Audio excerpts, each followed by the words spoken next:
Good morning everyone.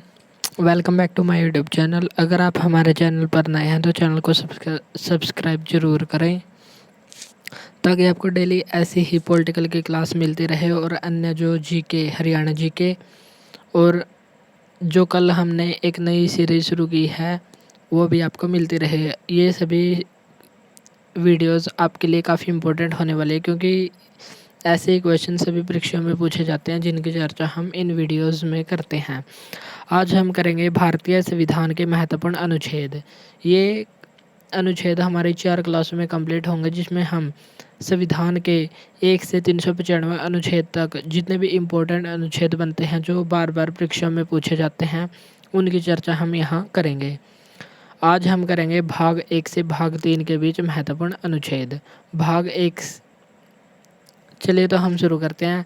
हमारा first भाग है भाग 1, संघ और उसका राज्य क्षेत्र, जिसका वर्णन है अनुच्छेद 1 से अनुच्छेद 4 तक। अनुच्छेद 1 में क्या कहा गया है? India that is Bharat shall be a union of state, यानी कि भारत जो कि इंडिया जो कि भारत है राज्यों का एक संघ होगा, यानी कि राज्यों से मिलकर बना एक संघ होगा। अनुच्छेद 2 में क्या कहा गया है? नए राज्यों का प्रवेश, यानी कि एडमिशंस ऑफ न्यू स्टेट। अगर कोई राज्य भारत में शामिल होना चाहता है, किसी दूसरे देश का राज्य है या कोई अन्य राज्य है, तो वह भारत में शामिल हो सकता है। किस अनुच्छेद के तहत? अनुच्छेद 2 के तहत। और इसका उदाहरण कौन है? सिक्किम।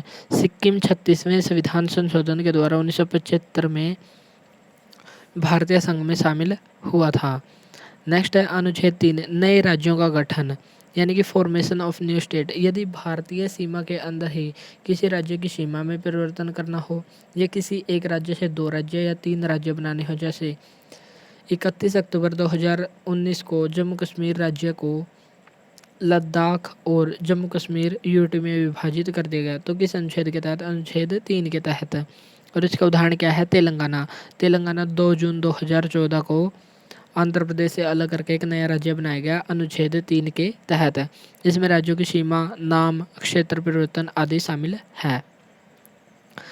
नेक्स्ट है हमारा भाग 2। भाग 2 अनुच्छेद 5 से 11 तक है। इसमें नागरिकता का वर्णन किया गया है। इसमें महत्वपूर्ण अनुच्छेद अनुच्छेद 5। इसमें संविधान लागू होने के समय कौन कौन भारत का नागरिक होगा?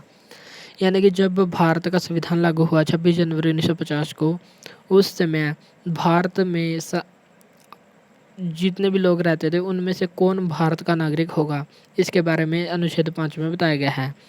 नेक्स्ट है अनुच्छेद 6। पाकिस्तान से भारत आए नागरिकों को नागरिकता कैसे मिलेगी? Migrated to India from Pakistan, यानी कि जो पाकिस्तान से भारत आए थे व्यक्ति, हिंदू आए थे जो, उनको भारत की नागरिकता कैसे प्राप्त होगी, इसके बारे में प्रावधान किया गया है अनुच्छेद 6 में। नेक्स्ट है अनुच्छेद नंबर 9। अनुच्छेद 9 में किसका वर्णन है? स्वेच्छा से किसी अन्य देश की नागरिकता ग्रहण करने पर स्वतः ही भारत की नागरिकता समाप्त हो जाएगी। यदि कोई भारतीय किसी अन्य देश में जाकर वहाँ की नागरिकता प्राप्त कर लेता है तो भारत के नागरिक स्वतः यानी कि अपने आप ही समाप्त हो जाएगी। इसका वर्णन किस अनुच्छेद में? अनुच्छेद 9 में। पाकिस्तान से आए व्यक्तियों की नागरिकता कैसे मिलेगी, उसका वर्णन है अनुच्छेद 6 में। अनुच्छेद 11, नागरिकता संबंधी कानून बनाने का अधिकार संसद के पास होगा, यानी कि नागरिकों को नागरिकता कैसे मिलेगी, अन्य देशों से आए नागरिकों को नागरिकता कैसे मिलेगी, इन सभी विषयों से संबंधित कानून बनाने का अधिकार भारतीय संसद के पास होगा। इसका वर्णन किस अनुच्छेद में? अनुच्छेद 11 में। नेक्स्ट है भाग 3। भाग 3 में किसका वर्णन है? मूल अधिकारों का वर्णन है जो 12 से 35 तक शामिल किए गए हैं। अनुच्छेद 12 से 35 तक भारतीय संविधान में भारतीय नागरिकों के मूल अधिकार शामिल किए गए हैं। पहले मूल अधिकारों की संख्या 7 थी, लेकिन 44वें संविधान संशोधन के द्वारा इसकी संख्या हो गई 6। तो एक मौलिक अधिकार को कानूनी अधिकार बना दिया गया जिसका वर्णन अनुच्छेद 31 में था, लेकिन वर्तमान में किस में है? अनुच्छेद 300A में। किस संविधान संशोधन के द्वारा? 44वां संविधान संशोधन के द्वारा। भाग कौन सा है? भाग 12 में इसका वर्णन अब किया गया है। संपत्ति का अधिकार वर्तमान में मौलिक अधिकार न होकर एक कानूनी अधिकार है। ये सभी बातें हमको यहाँ ध्यान में रखनी है। वर्तमान में हमारे पास कितने मौलिक अधिकार हैं? 6 मौलिक अधिकार हैं। अनुच्छेद 12 में किसका वर्णन है? राज्य की परिभाषा, यानी कि राज्य के जो 4 अंग होते हैं, जनसंख्या, क्षेत्र, संप्रभुता और सरकार, इसके बारे में राज्य की परिभाषा दी गई है अनुच्छेद 12 में। अनुच्छेद 13, संसद द्वारा बनाया गया कानून अगर मौलिक अधिकारों से असंगत है, यानी कि मौलिक अधिकारों का उल्लंघन करता है, तो न्यायालय इस कानून को समाप्त कर सकता है। इसको कहते हैं जुडिशियल रिव्यू, यानी कि न्यायिक पुनरावलोकन। तो इसका संबंध किससे? अनुच्छेद 13 से। नेक्स्ट है अनुच्छेद 14, विधि के समक्ष समानता, यानी कि विधि का शासन, यानी कि अगर कोई अपराध करता है, चाहे वह कोई भी नागरिक क्यों न हो, उसको कानून के समक्ष समान समझा जाएगा, उसके साथ किसी प्रकार का भेदभाव नहीं किया जाएगा। लेकिन इसमें अपवाद क्या है? राष्ट्रपति और राज्यपाल। नेक्स्ट है अनुच्छेद 15(1), इसमें क्या कहा गया है? धर्म, जाति, लिंग, वंश, जन्म स्थान के आधार पर प्रदेश में भेदभाव नहीं होगा। उसके साथ ये कहकर भेदभाव नहीं होगा कि यह तो इस धर्म से है, इस जाति से है, इस लिंग से है या इस वंश से है, या इसका जन्म तो यहाँ नहीं हुआ इसलिए इसके साथ न्याय नहीं किया जा सकता। तो ऐसा कोई भी भेदभाव नहीं किया जा सकता। इसका अनुच्छेद 15 के क्लॉज 1 में वर्णन किया गया है। नेक्स्ट है 15(6) और 16(6), इन दोनों अनुच्छेदों को 103वें संविधान संशोधन के द्वारा 2019 में जोड़ा गया था। EWS, इकोनॉमिक वीकर सेक्शन, यानी कि आर्थिक रूप से कमज़ोर वर्ग को 10% का आरक्षण दिया गया। और किस अनुच्छेद में? अनुच्छेद 15(6) और 16(6) में इसका वर्णन किया गया है। नेक्स्ट है अनुच्छेद 16, लोक नियोजन में अवसर की समता। लोक नियोजन यानी कि जो नौकरियों में आरक्षण होता है, लोक नियोजन में अवसर की समानता, यानी कि लोक नियोजन के अंदर सभी को समान अवसर मिलने चाहिए। ऐसा वर्णन किसमें है? अनुच्छेद 16 में। लेकिन इसका अपवाद क्या है? आरक्षण। नेक्स्ट है अनुच्छेद 17, जो काफ़ी इंपॉर्टेंट है, जो बार बार परीक्षा में पूछा जाता है। अस्पृश्यता यानी कि अनटचेबिलिटी का अंत किससे संबंधित है? अनुच्छेद 17 से। अनुच्छेद 18, उपाधियों का अंत, यानी कि किसी भी उपाधि को ग्रहण नहीं किया जा सकता। और इसके अपवाद क्या है? सेना और शिक्षा, इन दोनों की उपाधियों को छोड़कर किसी अन्य टाइटल्स का सभी का अंत कर देगा। जैसे राय बहादुर आदि उपाधियों को अब नहीं लिया जा सकता। पद्म अवार्ड्स कब शुरू हुए थे? 1954 में। और चुप रहने का अधिकार, विचार एवं अभिव्यक्ति की स्वतंत्रता का वर्णन किस अनुच्छेद में? अनुच्छेद 19(1)(a) में। और इसको कैसे बोला जाता है? Article 19 clause 1 sub clause A. तो इसको क्या कहते हैं? 19 क्लॉज 1 क्लॉज ए, जिसमें किसका वर्णन है? विचार एवं अभिव्यक्ति की स्वतंत्रता का वर्णन किया गया है। नेक्स्ट है अनुच्छेद 20, इसमें दोष सिद्धि से संरक्षण, यानी कि एक अपराध के लिए 2 बार दंड नहीं मिलेगा, यानी कि डबल जियोपार्डी नहीं होगी। एक अपराध के लिए केवल एक ही बार सजा मिलेगी। स्वयं के खिलाफ गवाही देने के लिए बाध्य नहीं किया जा सकता। यदि कोई स्वयं के खिलाफ गवाही नहीं देना चाहता तो उसको मारकर पीटकर मजबूर नहीं किया जा सकता। इसका वर्णन किसमें? अनुच्छेद 20 में। और एक अपराध के लिए एक ही बार ही सजा मिलेगी, ये भी है अनुच्छेद 20 में। नेक्स्ट है अनुच्छेद 21, इसमें है प्राण एवं दैहिक स्वतंत्रता का अधिकार, right two of life and personal liberty, यानी कि प्राइवेसी, निजता का अधिकार, किसमें? अनुच्छेद 21 में। संविधान का सबसे बड़ा अनुच्छेद कौन सा है? अनुच्छेद 21। यदि आपसे क्वेश्चन पूछे कि संविधान का सबसे बड़ा भाग कौन सा है? भाग 5।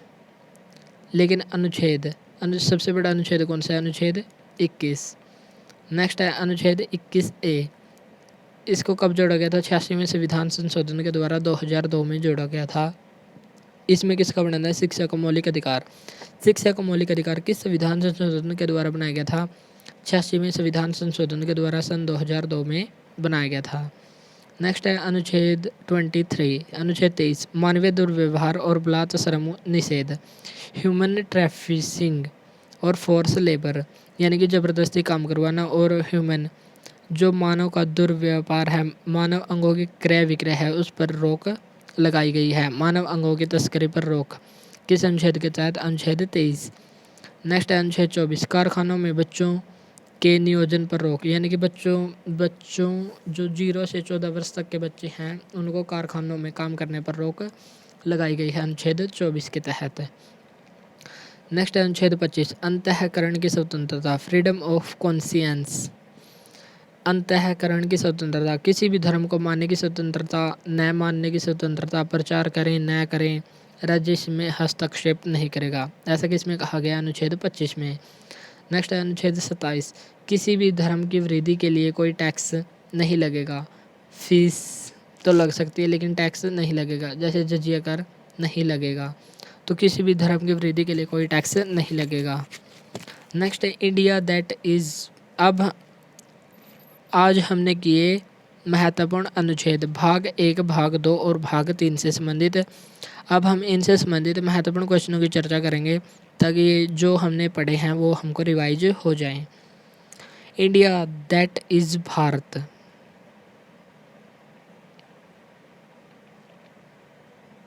India that is Bharat shall be a union of state, किस अनुच्छेद में कहा गया? भारत जो कि राज्यों का एक संघ है, भारत जो कि इंडिया राज्यों का एक संघ होगा, ऐसा किस में कहा गया? अनुच्छेद 1 में। भाग 1 जो राज्य एवं उसका क्षेत्र उससे संबंधित है। अनुच्छेद 2 में किसका वर्णन है? नए राज्यों का प्रवेश, यानी कि एडमिशन ऑफ न्यू स्टेट किस में है? अनुच्छेद 2 में। लेकिन फॉर्मेशन ऑफ न्यू स्टेट किस में है? अनुच्छेद 3 में। नए राज्यों का प्रवेश का मतलब क्या है? यानी कि यदि कोई राज्य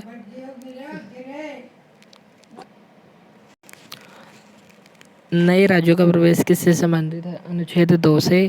और इसका उदाहरण क्या है? 36वें संविधान संशोधन 1975 के द्वारा सिक्किम को भारतीय संघ में शामिल किया गया था। पहले यह भारतीय संघ का हिस्सा नहीं था। यानी कि किसी दूसरे देश से अगर कोई राज्य भारत में शामिल होना चाहता है तो अनुच्छेद 2 के तहत वह शामिल हो सकता है। नेक्स्ट अनुच्छेद 3, इसमें है नए राज्यों का गठन और उदाहरण क्या है? तेलंगाना, यानी कि राज्यों की सीमा, नाम और क्षेत्र में परिवर्तन करने का अधिकार संसद के पास है अनुच्छेद 3 के तहत। नेक्स्ट नागरिकता का वर्णन संविधान के किस भाग में किया गया है? भाग 2 में। अनुच्छेद 5 से 11 में इसका वर्णन किया गया है। राज्य की परिभाषा किस अनुच्छेद में दी गई? अनुच्छेद 12 में। 103वें संविधान संशोधन 2019 के द्वारा भारतीय संविधान में कौन से 2 नए अनुच्छेद जोड़े गए? 15(6) और 16(6). इसका संबंध किससे है? EWS, इकोनॉमिक वीकर सेक्शन, इनको 10% का आरक्षण दिया गया। अनुच्छेद 17 का संबंध किससे है? अस्पृश्यता का अंत, यानी कि छुआछूत का अंत, अनटचेबिलिटी, एंड ऑफ अनटचेबिलिटी किससे संबंधित है? अनुच्छेद 17 से। विचार एवं अभिव्यक्ति की स्वतंत्रता का संबंध किस अनुच्छेद से है? अनुच्छेद article 19 clause 1 sub clause A.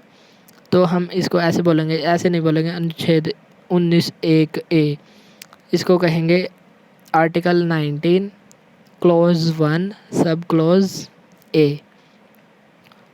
तो हमको ऐसे बोलना है।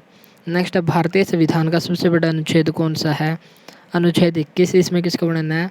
प्राण एवं देह की स्वतंत्रता। लेकिन नोट रखने योग्य बात क्या है? संविधान का सबसे बड़ा भाग कौन सा है? भाग 5 जो संघ एवं उसके क्षेत्र से संबंधित है। लेकिन अनुच्छेद है 21। अंतःकरण की स्वतंत्रता किस अनुच्छेद से संबंधित है? अंतःकरण यानी कि अंतःकरण किसी भी धर्म को अपनाने न अपनाने, प्रचार करने न करने की स्वतंत्रता व्यक्ति के पास है। राज्य इसमें कोई हस्तक्षेप नहीं करेगा। किस में वर्णन है? अनुच्छेद 25 में। आज है हमारा इम्पोर्टेंट क्वेश्चन जिसका आंसर आपको कमेंट बॉक्स में बताना है। निर्वाचन आयोग का वर्णन संविधान के किस भाग में किया गया है? कल जो पिछली क्लास हमने ली थी उसमें भाग संविधान के 22 भागों की चर्चा की थी। अगर आपने वो क्लास ना देखी तो उसको भी देखें। उसमें हमने निर्वाचन आयोग से संबंधित भी बात की थी कि वह किस भाग में है। आने वाली क्लास में हम अनुच्छेद भी देख लेंगे। तो जो हमने भाग की चर्चा किया था उसका आंसर आपको बताना है। ये थी हमारी आज की क्लास। अगर क्लास अच्छी लगी तो इसको लाइक और शेयर ज़रूर करें। आज के लिए इतना ही, मिलते हैं नेक्स्ट वीडियो में। Thank you.